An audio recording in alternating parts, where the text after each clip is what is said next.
the assessment, I should say, that Russia's forces have committed war crimes. That is a high threshold.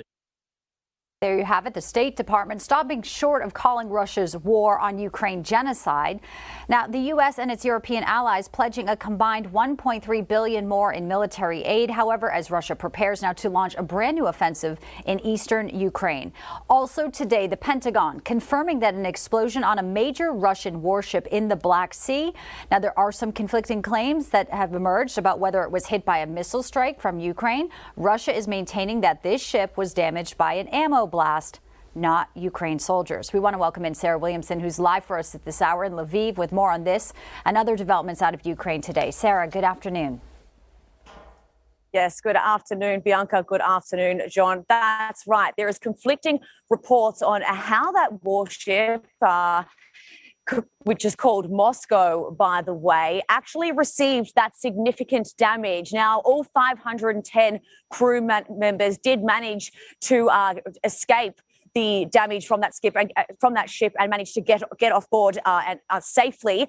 But the Russian Defense Ministry is saying that this happened by some ammunition that exploded by an unexplained fire that happened on board. Now, the Ukrainian Defense Ministry is saying that it was struck by the Ukrainian Neptune missiles. Now, they announced this first. This was announced earlier this morning, and unfortunately, and they announced this earlier on today. We heard only hours after this that the Russian Defense Ministry was saying that this actually was a fault of their faulty ammunition that was on board. We did hear earlier on today as well from the Defense Department Press Secretary John Kirby, who did make a statement on this issue. Let's take a listen to what he had to say. We assess that the ship is able to make its own way, and it is doing that. It's heading more towards, now we think, the east. We think it's going to be putting in at probably Sevastopol for repairs, but we don't know what now south of Odessa. The explosion was sizable enough that we picked up indications that other naval vessels around her tried to come to her assistance. Eventually, that wasn't apparently needed.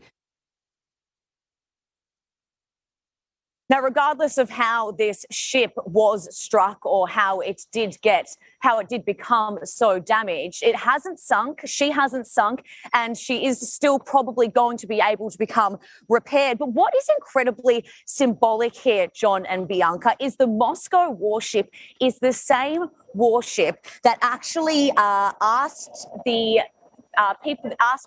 Ukrainian troopers who were guarding Snake Island to surrender. Now, those the same troops that turned around and used some rather colourful language when defending themselves and refused to surrender, and that has become a real icon and a real symbol of this war. So this is a real notable moment for the people here in Ukraine, something that they are talking about.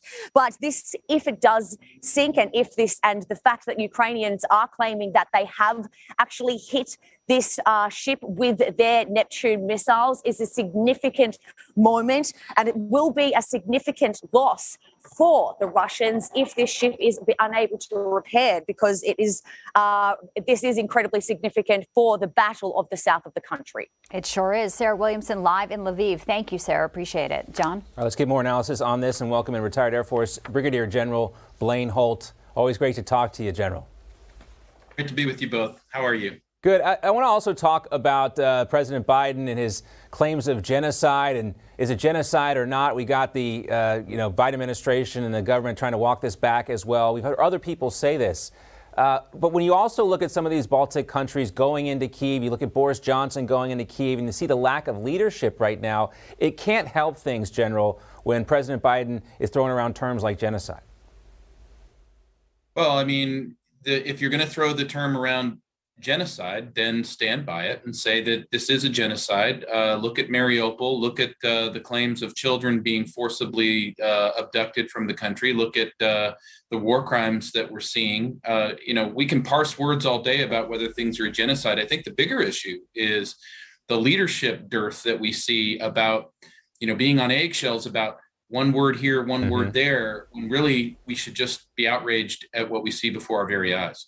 And that's the point, right? You can say things, but your actions really speak louder than your words. And if it is genocide, if he believes these things, if Putin's a killer, why is it taking so long to get so much of this ammunition and stuff to the Ukrainian forces? You know, you brought this up. The Pentagon says, oh, we're getting it to Ukraine, and once it gets to Ukraine, it's all good. But, you know, there seems to be a lot of red tape and bureaucratic mess in between here and there.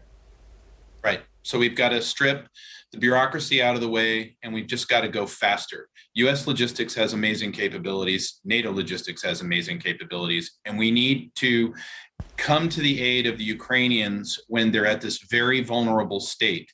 I'm relieved that the Russians have said, oh no, this was an accident on our own ship, because it's almost as if they're de-escalating it. I'm fairly confident that the Ukrainian claims in this particular case seem to be quite accurate, that they hit that ship. But let's take it down a notch, because the reprisals could have been horrific. This is the other thing, too, I wanted to talk to you about. We continue to see this, and if we believe the Ukrainians on this one, we have this day coming up of May 9th where Vladimir Putin traditionally celebrates Russian strength. It's Russia Day. He's going to have to do something, right? He can't stand there in Red Square and look weak. So what do you expect as a reprisal? My number one concern over these next 4 weeks is that we're going to see something really escalatory, very profound. It'll grab all the headlines of the world and hold them there as we go into May 9th. If the Ukrainians can't diffuse this or have a victory or rob the Russians of a victory here, because you're right, Russian failures are coming into May 9th, and this is a very bad intersection. And we see that they've got very little restraint on themselves to up the game. So horrific weapons that we hate to even say the names of could be very much in the offing in the next few weeks.